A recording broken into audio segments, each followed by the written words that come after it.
అవమానించిన ముఖ్యమంత్రి వెంటనే తెలంగాణ ఆడబిడ్డల్ని అవమానించిన ముఖ్యమంత్రి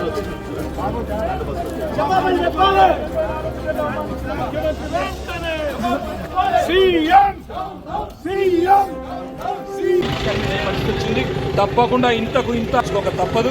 ముమ్మాటికి ఈ ముఖ్యమంత్రి తెలంగాణ ఆడబిడ్డలకు క్షమాపణ చెప్పేదాకా వదిలిపెట్టాం.